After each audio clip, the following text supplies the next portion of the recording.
गीता में अर्जुन को स्वयं भगवान कह रहे हैं कि उस परमेश्वर की शरण में जा, उसके लिए उन संतों के पास जा जो तत्वदर्शी हो। इसी प्रकार हजरत मोहम्मद को उनका अल्लाह कह रहा है कि कोई और पूर्ण परमात्मा है। उसको पाने के लिए उन तत्वदर्शी संत की तलाश कर।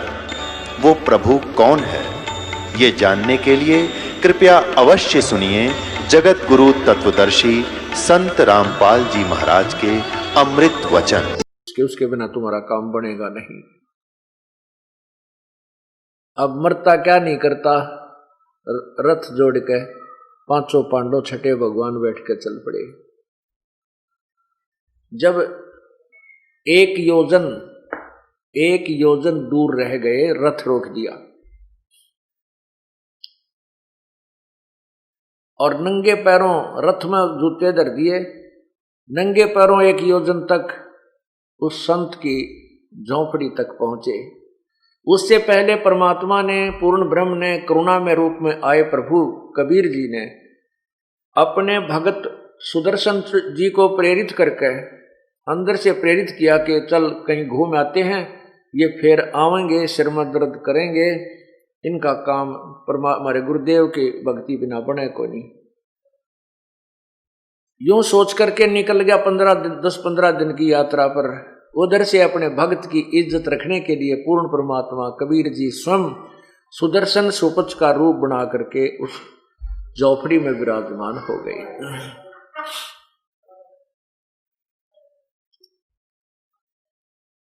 वहां ज्यों ही पांचों वो छहों के छहों पहुंचे, क्योंकि ये नियम है, पूर्ण परमात्मा के सामने जाति अपने आप झुक जाता है प्राणी। वहां जाते ही श्री कृष्ण जी ने दंडवत प्रणाम किया। जब श्री कृष्ण जी ने प्रणाम किया तो पांचों पांडवों ने भी दंडवत प्रणाम किया। तब सुदर्शन रूप में विराजमान प्रभु ने कहा, हे त्रिलोकीनाथ, आज इस गरीब की कुटिया पर कैसे आगमन हो गया? क्यों शर्मिंदा करते हो मुझे प्रणाम करके? तब श्री कृष्ण जी ने कहा, हे सृष्टि रचनहार, हे पूर्ण परमात्मा, ये हमारी एक अर्ज स्वीकार कीजिए। ये युधिष्ठिर राजा है, ये इसके चारों भाई हैं, इन्होंने एक यज्ञ की है प्रभु, आप उस यज्ञ में चलिए। श्री सुदर्शन रूप में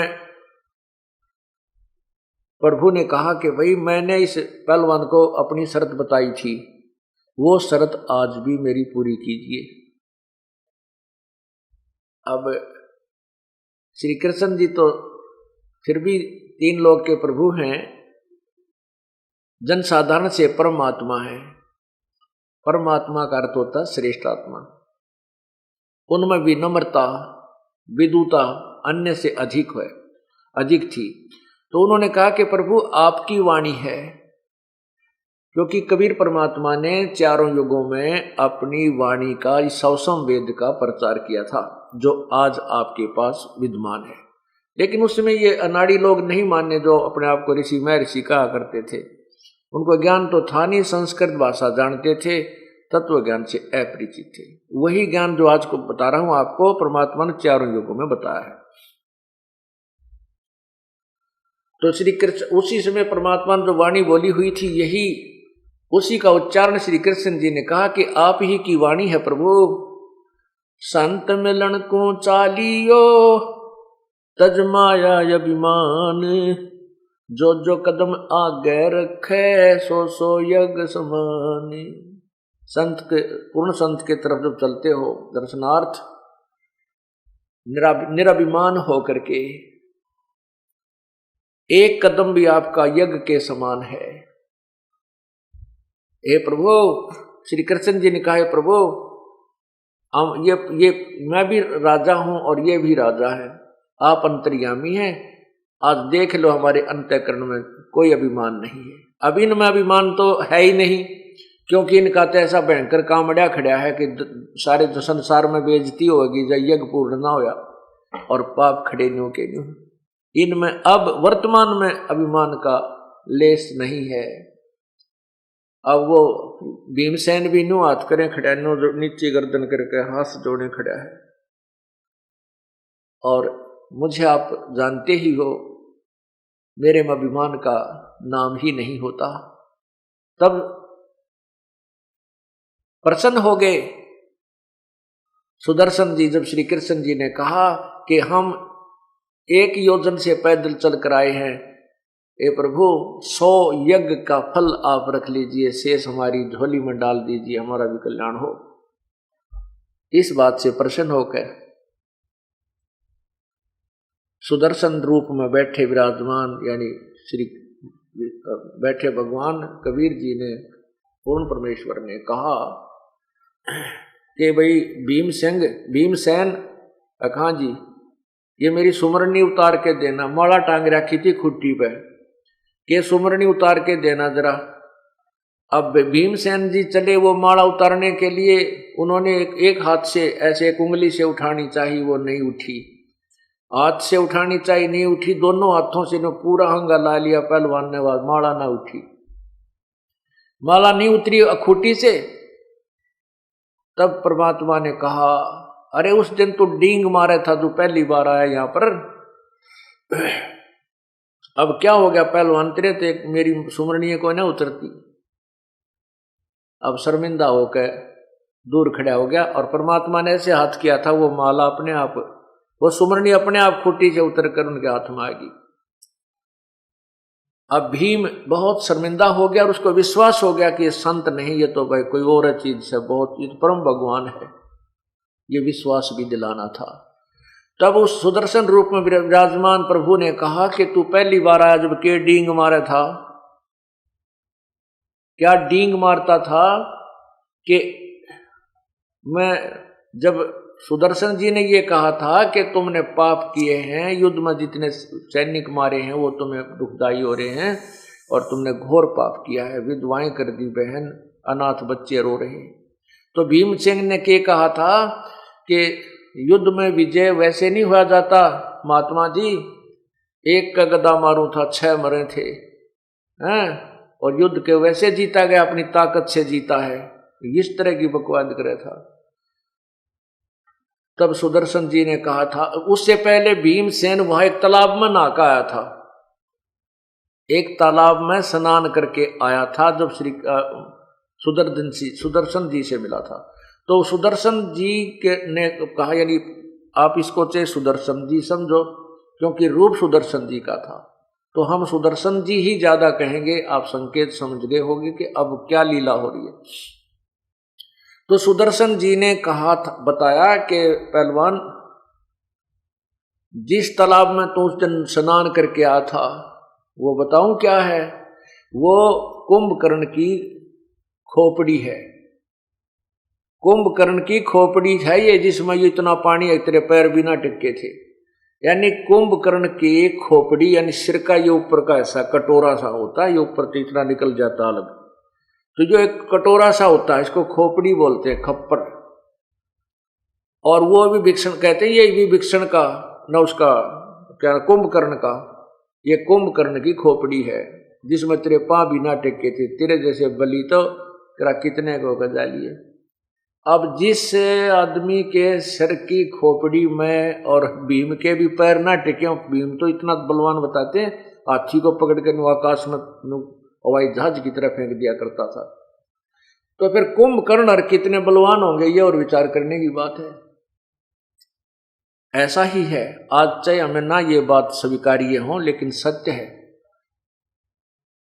रावण के विषय में लिखा है सदग्रंथ के अंदर कि रावण 100 जोटियां का मांस एक बार खा जाता था, 100 जोटे, और उस टाइम के जोटे भी तगड़े होंगे, ई वाला तथा, और 100 मटके दारू के एक बार पी जाता था, शराब 100 मटके।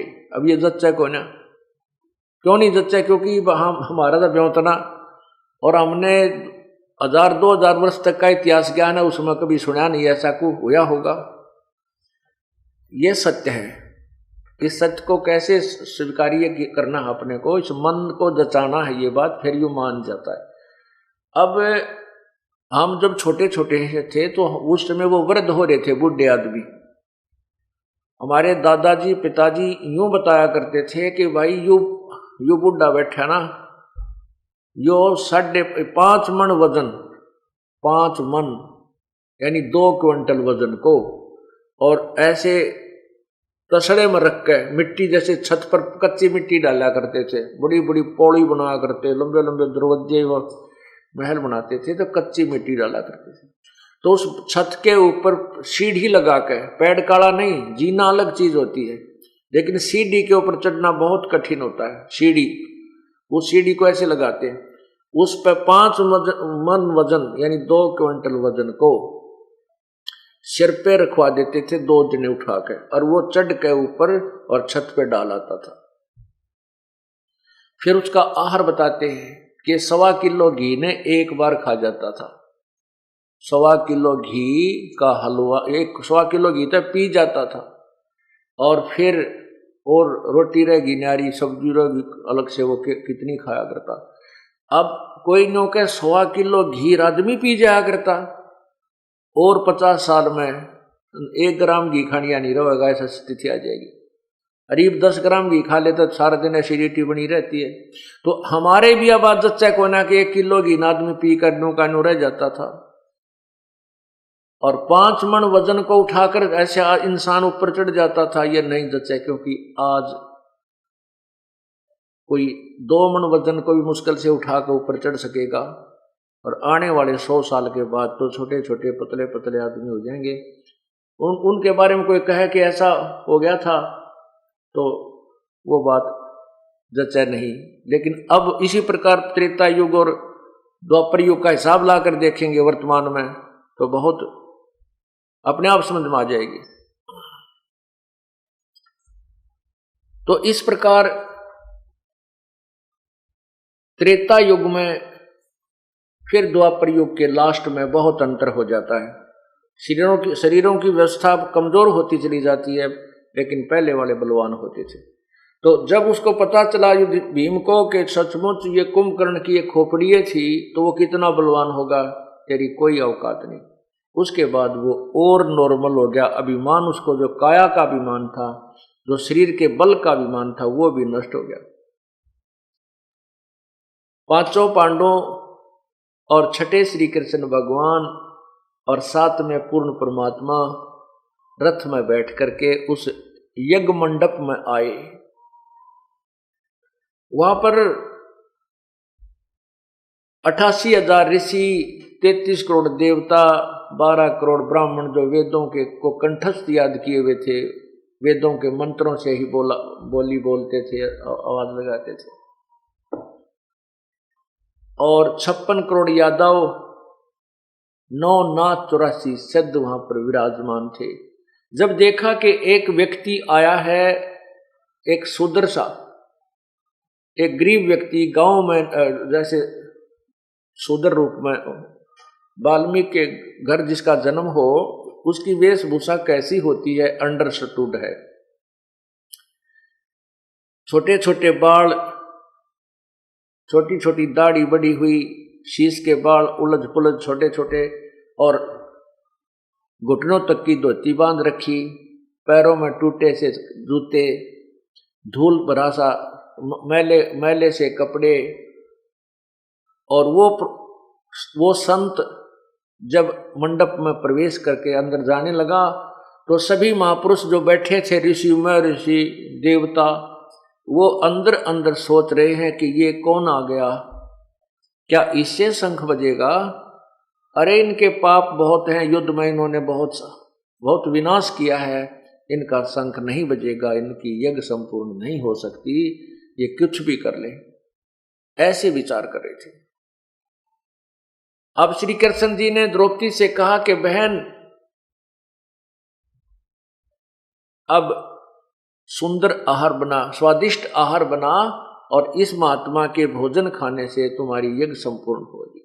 इस दृष्टिकोण से द्रौपदी ने बहुत सुंदर आहार बनाया, नाना प्रकार के भिन्न भिन्न प्रकार के सब्जी, भिन्न भिन्न प्रकार के जैसे मिष्टान बनाई, कितने बर्फी बनाई, लाडू बनाए, जलेबी तारी, और हलवा खीर बनाई। सबको अलग अलग पात्रों में रखकर थाली में सजा करके महात्मा सुदर्शन जी के सामने रख दिए। अब मैं सुदर्शन जी ही कहूंगा, वैसे वो कबीर परमात्मा अपने बच्चे अपने सेवक के रूप में विराजमान थे, क्योंकि उन्होंने सुदर्शन जी की ही महिमा बढ़ाई थी। ये तो हमें पता लग है कौन के लीला थी। जनसाधारण सुदर्शन जी के कारण ही यज्ञ संपूर्ण मानता है, तो हम सुदर्शन जी ही कहेंगे। सुदर्शन जी के सामने उसको सुपच भी कहते हैं, जैसे आजकल शेड्यूल कास्ट कहते हैं, ऐसे उस समय जो सवर्ण जाति से अन्य जातियां होती थी उनको सोपच कहते थे। सौपच, सुपच या सौपच। तो सुदर्शन सुपच के सामने वो भोजन आहार रख दिया। उस भोजन को देखा प्रभु ने, क्या किया, कटोरियों में से थोड़ा थोड़ा भोजन थाली में डाल लिया, इकट्ठा कर लिया। उसमें जलेबी भी, लड्डू भी तोड़ कर डाल लिए, खीर भी, हलवा भी, कचौड़ी भी, पकौड़ी भी, सब्जी दाल सारी कुछ मिला ली। और द्रौपदी जी देख रही थी, वो सोच रही थी कि ये घास फूस का सब्जी खाने वाला एक व्यक्ति आज मेरे द्वारा बनाए स्वादिष्ट पकवान को खाएगा, उंगली चाटता रह जाएगा और मेरी पता नहीं कहां कहां जाकर के मेरी प्रशंसा करेगा। अब द्रौपदी जी ने देखा कि इसने तो सारा कुछ काम खराब कर दिया।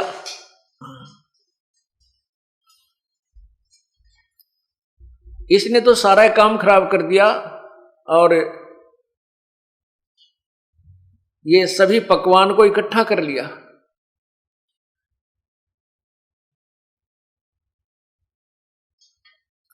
सभी पकवान को इकट्ठा कर दिया तो मन मन में ये सोचने लगी कि इस शूद्र ने खाना भी नहीं खाना आता, ये कहाँ के एक शंख बजाएगा, ये काहे कि हमारी यज्ञ संपूर्ण करेगा, कहाँ श्री कृष्ण जी इस अबसी को यहां ले आए।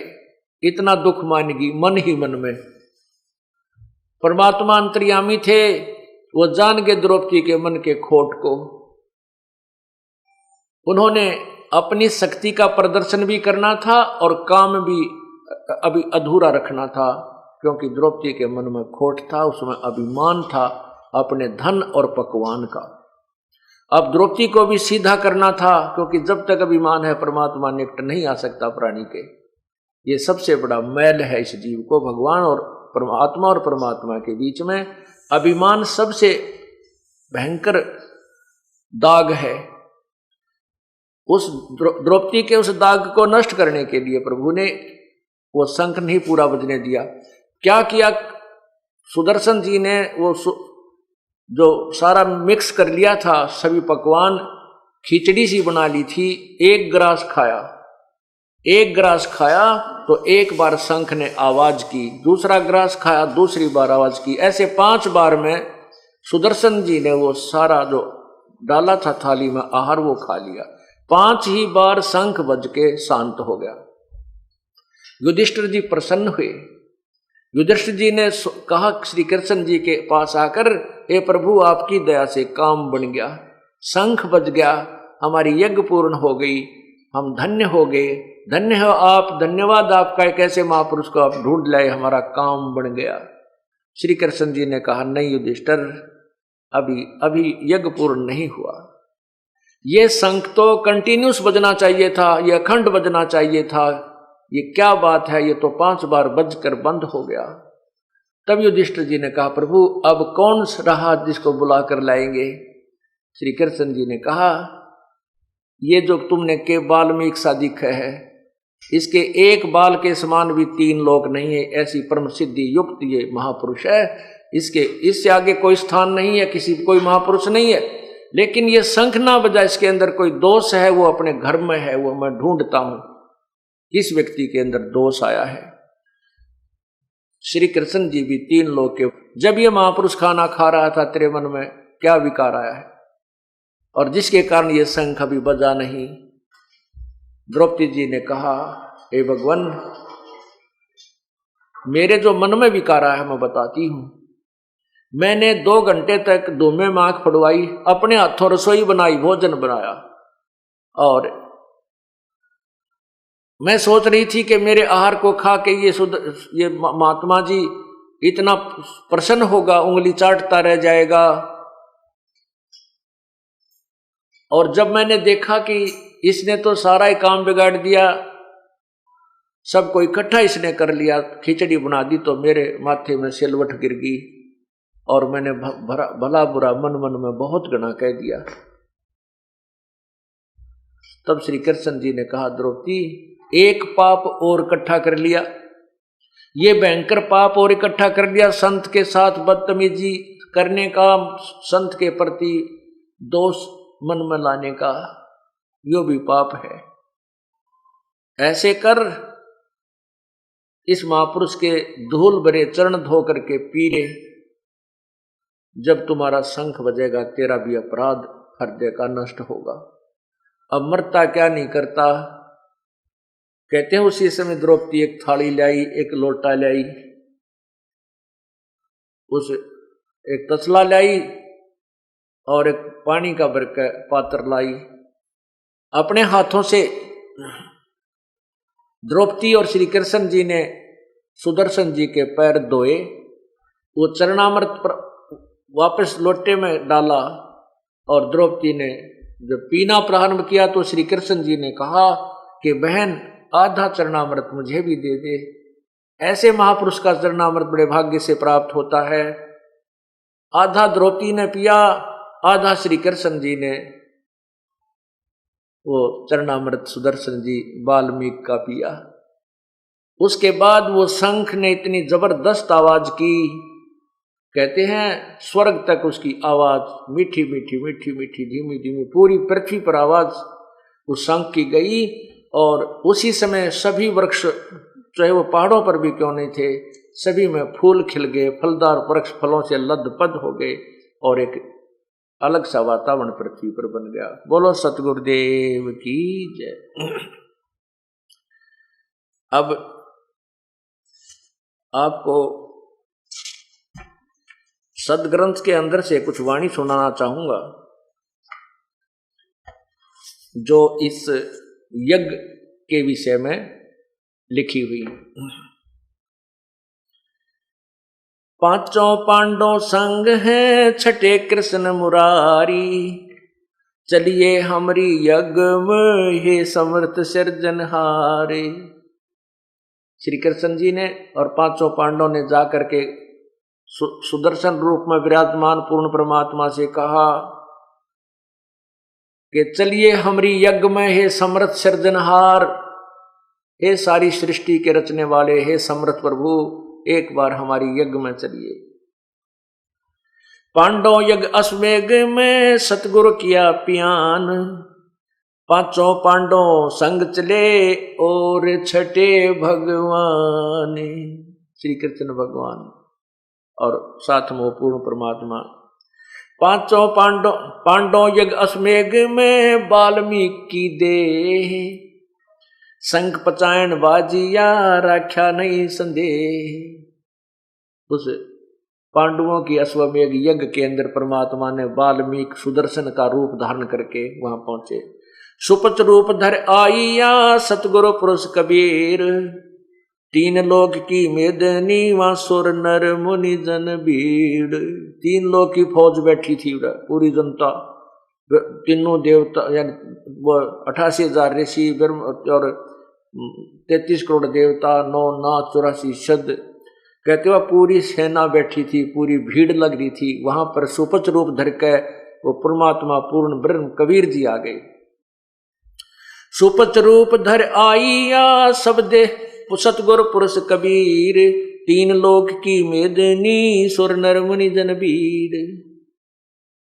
ग्रीव सुपच रूप धर आइया सब देवन का देव, कृष्ण चंद्र पग धोइया करी तास की सेव।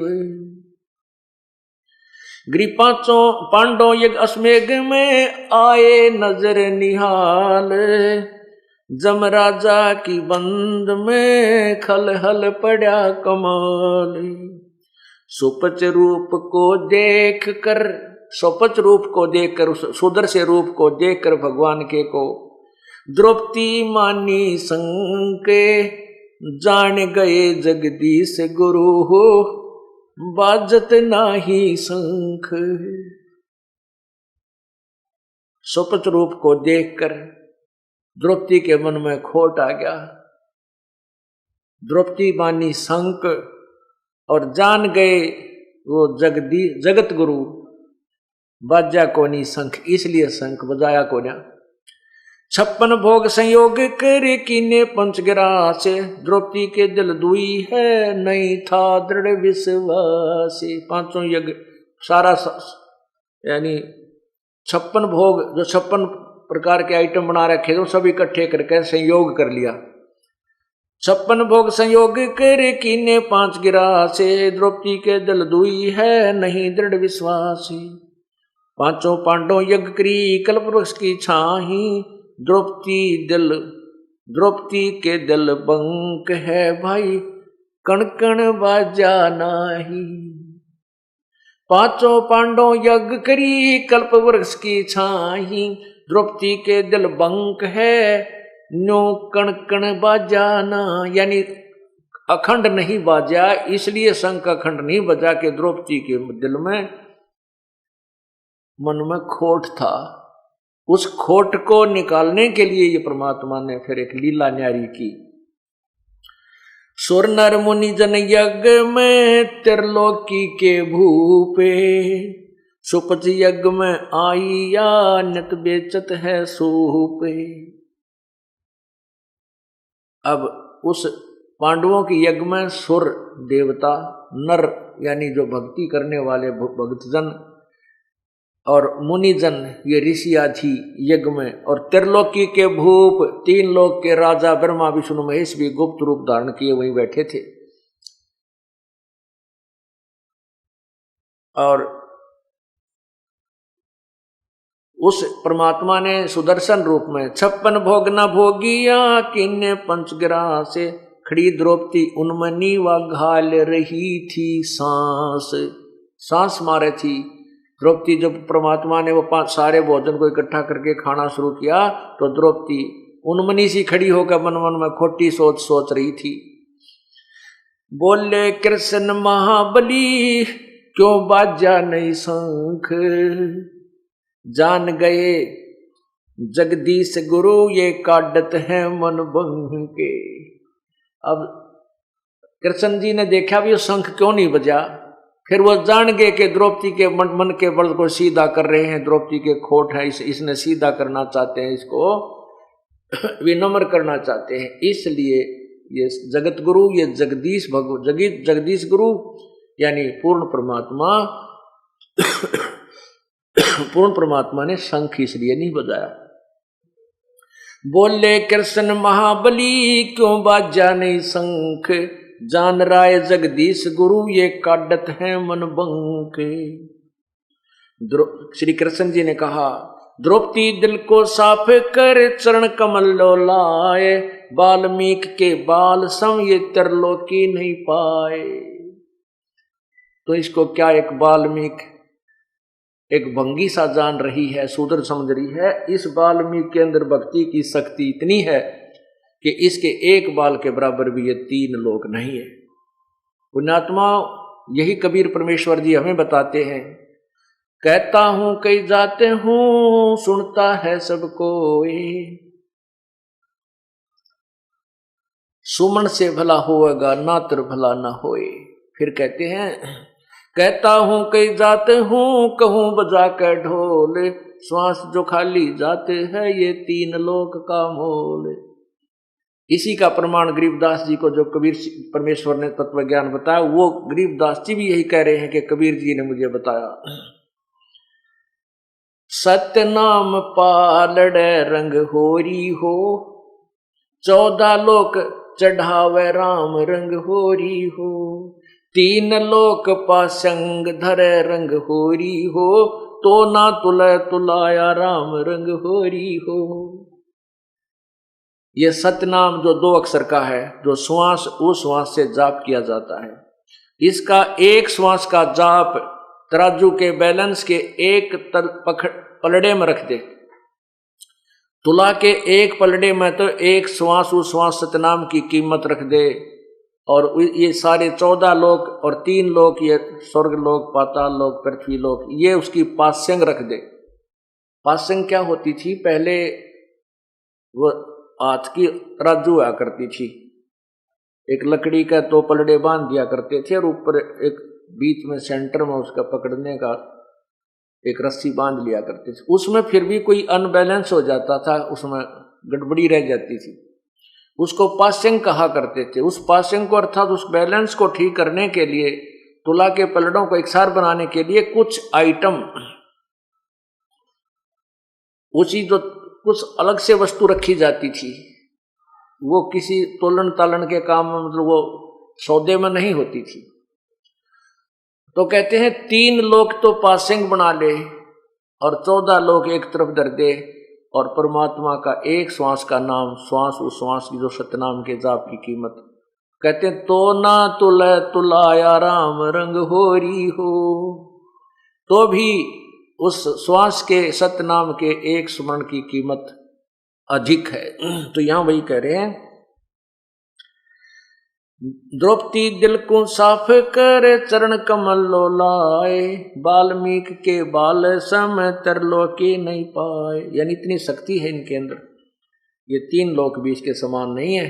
शंख बजाना तो इनके लिए बाएं हाथ का खेल है।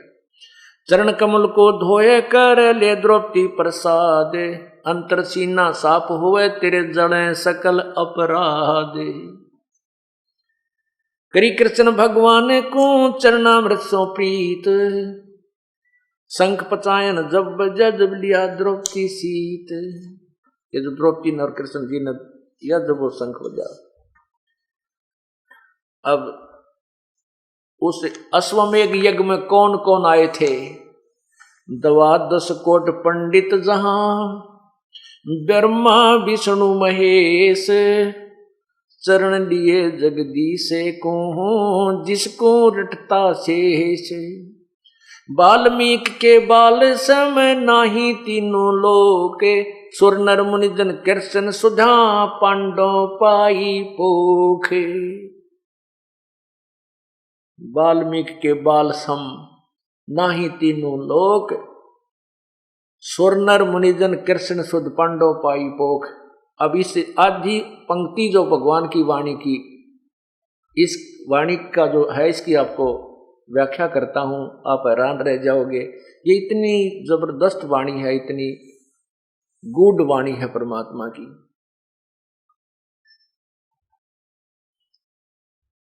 आपको सत्संग में बुलाया जाता है, इसका उद्देश्य होता है हमारे कुछ पुण्य वहीं से प्रारंभ होता हो जाते हैं जहां से आप संत के दर्शनार्थ चलते हो।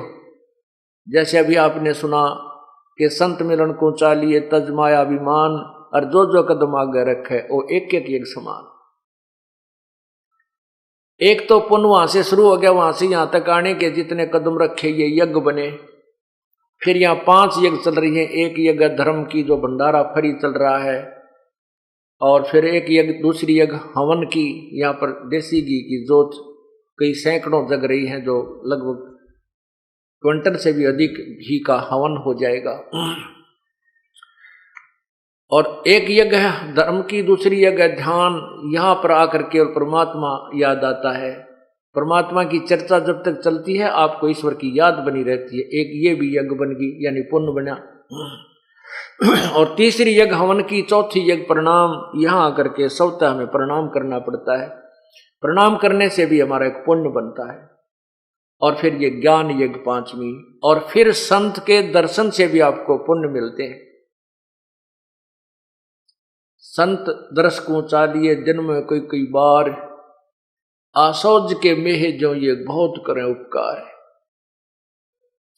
अब संत के दर्शन से भी पुण्य मिलते हैं।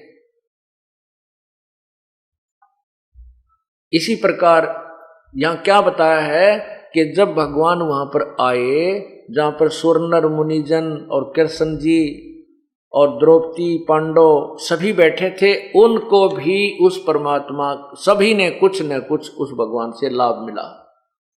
प्रथम लाभ तो दर्शन का, फिर संत की सेवा की, पांडवों ने भोजन कराया, वहां उनको बैठाया, ल्याए बैठा के, ये सारा मिला करके भी उनको पुण्य मिला। तो इस वाणी का यह अर्थ है कि वाल्मीकि के बाल सम नाही तीनों लोक, सुर नर मुनिजन कृष्ण सुधा सहित, कृष्ण सहित पांडव पाई पोख। पोख माने यानी कुछ प्राप्त करना, तृप्ति करना। तो उनको तृप्ति हुई, उन सबको लाभ हुआ उस परम पिता के वहां जाने से। वाल्मीकि बैकुंठे पर स्वर्ग लगाई लात, शंख पचायन बाजिया गण गंधर्व सब ऋषि मात। यानी सब फेल हो गए, उनके कारण ही ये शंख बजा। पांडवों की यज्ञ अश्वमेघ में शंख पचायन टेरे, 12 कोट पंडित जहां पड़ी सभी की मेर माने वह प्रभुता, जो अपने अपने आप में वो प्रभु बने बैठे थे, स्वामी बने बैठे थे, एक दूसरे से अपने आप को श्रेष्ठ मानते थे। कहते वहां पर सबकी पोल खुल गई, सबकी मेर पड़ गई, सबकी वह चौधर नीचे गिर गई जिसमें वह अंडी पाके फिरे थे। पांडव यज्ञ अश्वमेघ में शंख पचायन टेरे, 12 कोट पंडित जहां पड़ी सभन की मेरे। स्वर्गलोक के देवता किन्हें न पूरा नाद, सुपच सिंहासन बैठते वो बाजा अगम अगाध। स्वर्गलोक के देवता भी वहां आए हुए थे, उनसे भी शंख नहीं बजा था। और उस सुपच के यानी उस हरिजन के उस बैठते ही उस तख्त के वहां पर आसन पर भोजन खाते ही, और वो बाजा अगम अगाध, वो अखंड बाज गया। पंडित 12 कोटे थे, सहदेव से सुरबीन, 88 देव में कोई न पद में लीन। वहां पर पंडित 12 कोटि थे, 12 करोड़ ब्राह्मण थे। और सहदेव से सुरबीन, ये नकुल और सहदेव जो थे ये भी विद्वान थे, समझदार थे, भगत थे, इनको भी पंडित की ही श्रेणी में लिया जाता है। सुपत सिंह 88 देव में 88,000 ऋषि थे। कहते इनमें कोई ना पद में लीन, इनके पास किसी के पास भी यथार्थ भक्ति नहीं थी जिससे ये संकट टल सकते हैं, आपत्तियां दूर हो सकती हैं, जिससे 3 ताप का कष्ट दुख दूर हो, वो इनके अंदर भक्ति नहीं थी। 86 ऋषि जहां वो देवा 33 कोटे, शंख न बाजा तास से वो रहे शरण में लोटे। पंडित 12 कोट हैं और 84 शब्द, शंख न बाजा तास से वो पिए मान का मध्य। ओए उनसे शंख नहीं बजा, क्योंकि वो तो अभिमान का प्याला पिए बैठे थे, वो अभिमान का नशा किए हुए थे और भक्ति उनकी श्रेष्ठ थी नहीं।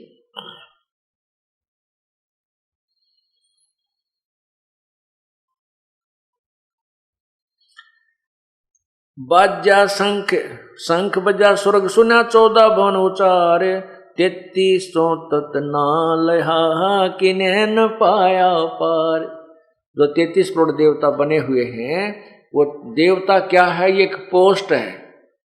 स्वर्ग में एक पद मिलता, जैसे यहाँ IAS IPS HCS पद होते हैं, ऐसे। तो क्या बताते हैं कि उन 33 करोड़ जो देवता बने हैं वो पहले मनुष्य थे, मनुष्य रूप में उन्होंने जो भी साधना की उससे उन्होंने देव पद पाया, और देवता पद पाकर फिर भी खाली, क्योंकि मोक्ष मार्ग नहीं है। यहां कहते हैं कि बाजा शंख स्वर्ग सुन्या, 14 भवन उचारे, 14 लोकों में स्वर्ग तक सबके वहां आवाज गई। और 33 तत नाल किन्हें न पाया पार। वो 33 करोड़ देवता भी इस तत्व ज्ञान से अपरिचित थे, जिस कारण से उनके अंदर ये भक्ति नहीं थी जिससे संकट निवारण हो सकते हैं, जो अन्य को भी लाभ दे सकता है और नहीं मोक्ष मार्ग था।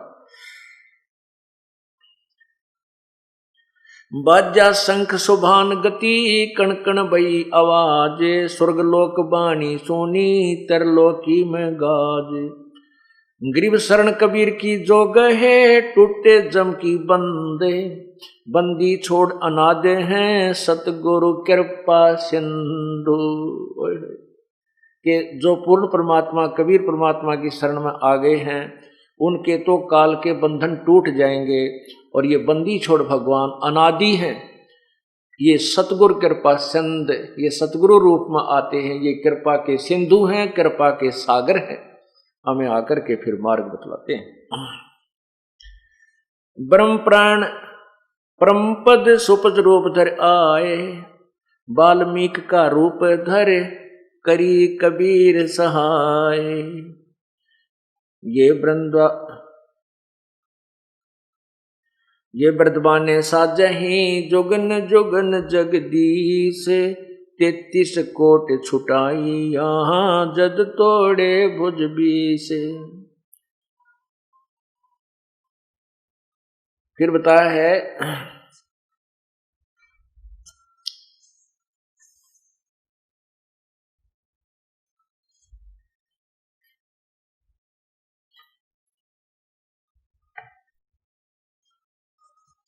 कि पूर्ण परमात्मा के आने से उनका कार्य सिद्ध हुआ। ये ग्रंथ साहब में भिन्न भिन्न स्थान पर वाणी लिखी हुई थी, इस दास ने इनको इकट्ठी जगह जगह से इकट्ठी करके आपको सभी सुना रहा हूं, क्योंकि ये अमृत वाणी को सुनने से भी लाभ होता है। ये सवसम वेद की अमृत वाणी है, इसको सुनने से और परम संत के द्वारा सुनने से वो ज्यादा असर करती हैं। जैसे एक तो साधारण आदमी कहे कोई बात, एक कोई अधिकारी व्यक्ति कहे तो अधिकारी व्यक्ति की बात का उन्हीं वचनों का असर हो जाता है।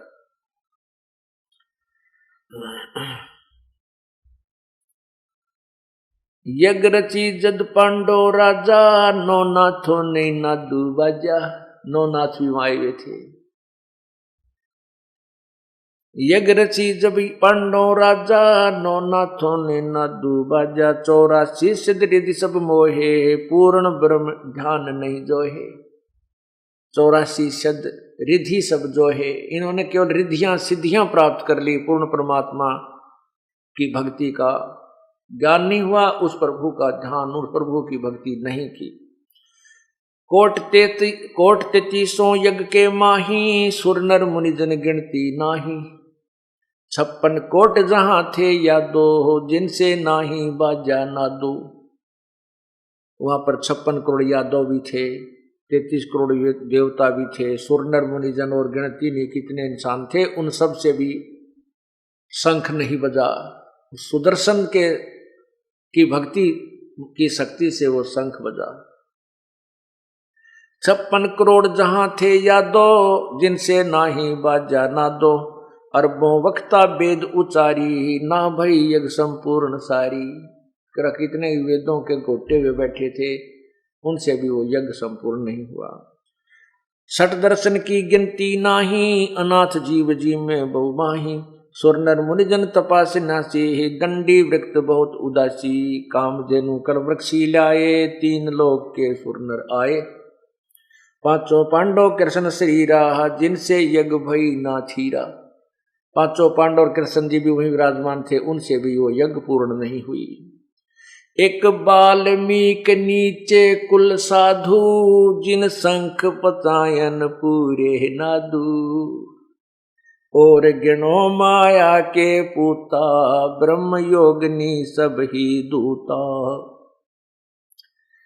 अब वहां तो यज्ञ में उच्च जाति के लोग विराजमान थे, सबसे उच्च देवता, फिर ब्राह्मण, फिर यादव, यानी उच्च जाति के लोग विराजमान थे, साधु भी, 9 नाथ 84 सिद्ध। तो वहां क्या बताते हैं परमात्मा? यही बताना चाहते हैं, सत भक्ति चाहे कोई किसी जाति का कर लो, और मर्यादा में रहता हुआ करो, वही सफल होगा। जाति और मजहब से परमात्मा प्रसन्न नहीं होता। परमात्मा उस भक्ति किए हुई आत्मा से प्रसन्न होता है, वही परमात्मा को प्रिय होती है। एक बाल्मीक नीचे कुल साधु, जिन शंख पचायन पूरा नादु। और गिणो माया के पूता, ब्रह्मयोगिनी सब ही दूता। कहते हैं ये और तो माया के पुजारी थे, वो सत भक्ति युक्त नहीं थे। और गिणो माया के पूता और ब्रह्मयोगिनी सब ही धूता। इस माया ने सभी को लताड़ रखा है, उलझा रखा है।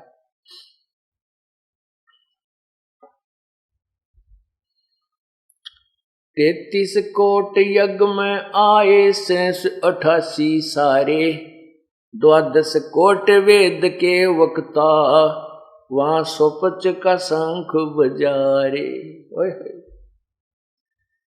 33 करोड़ देवता और वो 88,000 ऋषि सभी आए हुए थे, और 12 करोड़ वेद के वक्ता, 12 करोड़ ब्राह्मण जो चारों वेदों ने घोटे बैठे थे।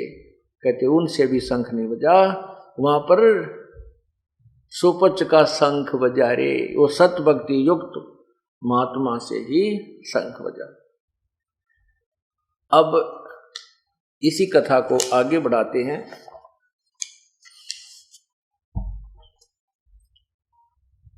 कुछ दिनों के बाद क्या होता है कि दुर्वासा जी, ऋषि दुर्वासा जी एक बहुत बड़े सिद्ध पुरुष थे। उनके वचन में शक्ति थी, जो भी वचन कह देते थे वो पार हो जाता था। और वो दुर्वासा जो है श्री कृष्ण जी के गुरु भी थे, धार्मिक गुरु थे। आध्यात्मिक गुरु श्री कृष्ण जी के संदीपनी जी थे। और आध्यात्मिक नहीं, जैसे अक्षर ज्ञान कराने वाले, जैसे टीचर होते हैं, जो शिक्षक होते हैं, ये भी गुरु कहलाते हैं। एक आध्यात्मिक जो शिक्षक होता है वो गुरु अलग होता है। संदीपनी जी जो थे वो विद्या के गुरु थे, यानी शिक्षा अक्षर ज्ञान कराने वाले गुरुदेव थे श्री कृष्ण जी के। आध्यात्मिक गुरु उनके दुर्वासा जी थे। दुर्वासा जी द्वारका के बाहर बनी में, एक तो वन होता है, वन तो बहुत लंबा चौड़ा और गांव नगरी से काफी दूर होता। बनी होती थी गांवों के आसपास आधा किलोमीटर क्षेत्र तक, चारों तरफ घूमी हुई होती थी, उसको बनी बोलते हैं। उस बनी, वो बनी भी बहुत लंबी चौड़ी होती थी, वृक्ष होते थे, वहां कुएं होते थे। तो साधु संत उसमें बैठकर अपना भजन आदि करते थे, नगरी के लोग उनकी सेवा कर दिया करते थे। दुर्वासा जी वहां बनी में जाकर के विराजमान हो गए। नगरी में पता लगा कि महापुरुष आए हैं, उनकी सेवा के लिए श्रद्धालु लोग जाने लगे। उस समय 56 करोड़ यादव की जनसंख्या 56 करोड़ हो चुकी थी। और यादव लोग श्री कृष्ण जी के साथ रह करके अभिमानी हो गए थे। अभिमानी कैसे हो गए थे कि श्री कृष्ण जी के बराबर कोई नहीं है। क्यों नहीं? क्योंकि उन्होंने गोवर्धन उठा लिया था और कंस को मार दिया, केसी को मारा, चाणूर को मार दिया, जरासंध को मार दिया, काल्यावन को मरवा दिया, हाँ, और भी कई ऐसे चमत्कारी काम कर रखे थे, जिस कारण से यादवों को यह अभिमान हो गया था हमारे साथ श्री कृष्ण जी पूर्ण भगवान हैं, इसलिए हमने किसी की जरूरत को ना। इस उद्देश्य को मध्य नजर रखते हुए उनमें अभिमान हो गया। और जवान जवान बालक यानी 30, 35, 40 साल की उम्र के कुछ व्यक्तियों ने इकट्ठा होकर के ये एक स्कीम बनाई कि दुर्वासा के पाखंड की पोल खोलेंगे। क्या स्कीम बनाई कि यूं कहते हैं कि दुर्वासा जी आगे पीछे और वर्तमान, भविष्य और भूत की सारी बातें बता देता है। आज इसकी पोल खोल लेंगे। क्या किया कि प्रद्युमन जो श्री कृष्ण जी के पुत्र थे, प्रद्युमन को एक स्त्री का स्वांग बना लिया। एक गर्भवती स्त्री का स्वांग बनाया, पेट पर एक कढ़ाया बांध दिया, छोटा सा जो सब्जी छोंक लगाने का होता है। उस कढ़ाई को नीचे पेट पर बांध कर रस्सी से पिछला लगाना, ऊपर का थोड़े थोड़े कपड़े बांध करके लोगड़ लगड़ ला के और बांध दिया कपड़ा ऊपर, उसके ऊपर फिर वो स्त्री वाले कपड़े पहना के और घूंघट घांघट काट के एक उसका पति नकली बना लिया और 10-20 जने इकट्ठे होकर दुर्वासा जी के पास गए। दुर्वासा जी के पास जाकर कहा उन्होंने कि हे ऋषिवर, ये व्यक्ति है, ये इसकी पत्नी है, इनके विवाह को कई वर्ष हो गए हैं, 10-12 वर्ष हो गए हैं और इनको कोई संतान नहीं हुई। अब मुश्किल से रजा हुई है, प्रभु की कृपा हुई है, इनको आशा हुई है और ये उतावले हो रहे हैं, ये जानना चाहते हैं इनका लड़का होगा कि लड़की। अब दुर्वासा जी ने देखा, जानते हैं, तो वो तो बकवाद करने आए हुए थे। दुर्वासा जी ने कहा इस गर्भ से तुम्हारा यादों का कुल नाश होगा, तुम यादों का नाश होगा। इस गुस्से में आकर कह दिया कि इस गर्भ से तुम्हारा यादों का नाश होगा। और फिर ठाया चमटा लाल आंख करी तो बागड़ी बालक थे, मतलब बकवाद करने आए हुए थे, वो जान गए भाई ऋषि ने श्राप दे दिया। तो गांव में, नगरी में, द्वारका नगरी में इस बात की चर्चा फैल गई कि दुर्वासा जी ने श्राप दे दिया कि यादों का नाश होगा, विनाश होगा।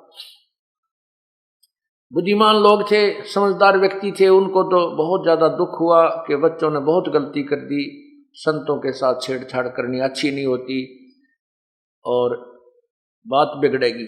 बहुत चिंतित हो गए। नगरी में उस दिन चूल्हा भी नहीं चढ़ा तो कुछ समझदार लोग इकट्ठे होकर कहने लगे भाई क्यों घबराते हो, अपने साथ श्री कृष्ण जी रहे, सब समाधान कर देंगे, चलो उनके पास चलते हैं और बताते हैं सारी कहानी। श्री कृष्ण जी के पास नगर के मुख्य से व्यक्ति गए, बुजुर्ग से। श्री कृष्ण जी ने पूछा क्या, कैसे आना हुआ ये ऐसे वरिष्ठ नागरिकों का। तब उन्होंने बताया कि भगवान बच्चा ने गड़बड़ कर दी। उन्होंने सारी कहानी बता दी कि दुर्वासा जी के साथ इन्होंने छेड़छाड़ कर दी, दुर्वासा जी ने श्राप दे दिया कि यादों का नाश होगा और पूरी नगरी में शोक व्याप्त है, कोई भी खाना नहीं खा रहा है। हे भगवान, बात बिगड़ेगी। अब श्री कृष्ण जी ने कहा बच्चों को ले जाओ और दुर्वासा जी से माफी मांगो और संत दयालु होते हैं, माफ कर देंगे, तो उन्हीं के माफ करने से बात बनेगी, मैं कुछ नहीं कर सकता। अब वो सभी नागरिक वापस आए, प्रद्युम्न को भी दूसरों को भी साथ लेकर के गए जो वहां बच्चे शरारत करने गए थे। दुर्वासा जी के चरणों में डाल दिया कि माफी मांगो निकम्मे, तुमने गलती कर दी। दुर्वासा जी ने कहा भी मैंने वचन निकाल दिया, इसको वापस मैं नहीं ले सकता, जो मैंने कह दिया सो कह दिया। अपने बच्चों को समझाया करो, संतों के साथ बकवाद करनी ठीक नहीं होती, बहुत दुखदाई होता है। पांचों वो सारे के सब वापस आ गए श्री कृष्ण जी के पास, फिर गए प्रभु वो तो कति मना कर गए, आपको समाधान करो। श्री कृष्ण जी ने देखा है तो बहुत चिंतित हो गए हैं, सारी नगरी में जो है ना विलाप हो रहा है। श्री कृष्ण जी ने कहा क्यों घबराते हो, मैं बताता हूं इसका समाधान। ऐसे करो कि ये गर्भ जो है ना, इस गर्भ से हमारा नाश होना यादों का, ऐसे करो जो कपड़े उस गर्भ पर बांध रखे थे लोगड़ लगड़, उसने तो जला दो और दरिया में गिर दो, जमुना में। और जो ये कढ़ाया था लोहे का, इसको पत्थर पर घिसा घिसा कर इसका चूरा बना करके जमुना के पानी में डाल दो, ना रहेगा बांस ना बजेगी बंसुरी। सभी बड़े प्रसन्न हुए, क्यों हो आपने तो कमाल कर दिया भगवान, मौज कर दी। तो उन्होंने ड्यूटी लगा दी 10, 20, 50, 100 आदमियों की डेली के इस कढ़ाई न घिसाओ पत्थर पे। प्रभास क्षेत्र बता दिया कि वहां जंगल में जाकर जमुना के किनारे घिसा घिसा के पानी में डालते रहना। ऐसे वो लोग करते रहे। उस कढ़ाई के 2 कड़े भी थे, कड़े होते पकड़ने के। एक कड़ा तो घिसा दिया लग लगा के, एक कड़ा दे दिया मेरे जैसे आलसी को कि वे तेरी ड्यूटी कई दिन में घिसा, इसको उसकी बांट दिया। अब उसने देखा कि सब ने तो ये घिसा घिसू कर डाल दिए चूरे में, चूरा बना दिया, उसका भी थोड़ा सा घिस्सा था, वो कभी घिसावा कभी सो जावे। तो पूरा ना घिसने के कारण सोची कि इनका काम बन गया, तो पीछे रह गया। उसने यूं का त्यों पानी में फेंक दिया, वो कुछ घिसा था कुछ नहीं। उधर से एक मछली ने उसको कोई खाद्य पदार्थ जानकर लपक कर खा लिया। और उस मछली को एक बालिया नामक शिकारी ने, मछियारे ने पकड़ लिया। वो मछली जब काटी, उसमें से वो चमकदार धातु निकली। उस धातु को उसने सोचा ये चांदी ना हो, सुनार को दिखाई। सुनार बोला वह चांदी नहीं है, पर इस्पात बहुत बढ़िया है, लोहा बहुत अच्छा है।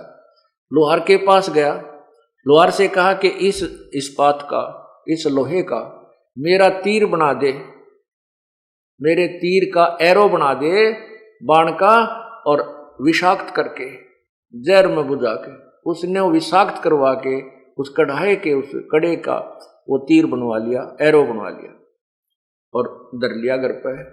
कुछ दिनों के बाद क्या होता है, नगरी में ऐसी व्यवस्था होगी, कोई जरा सी बात कहे मुक्का मुक्का, कोई गाली दे रहा है, कोई लठ बजा रहा है, रोज हत्या होने लग गया, आपस में मरण कटने लगे। पहले समझदार व्यक्ति ये विचार किया करते थे कि नगरी का कौन सा पाप उदय हो गया जिस कारण से प्रतिदिन यहाँ पर शमशान घाट ठंडा नहीं हो रहा है।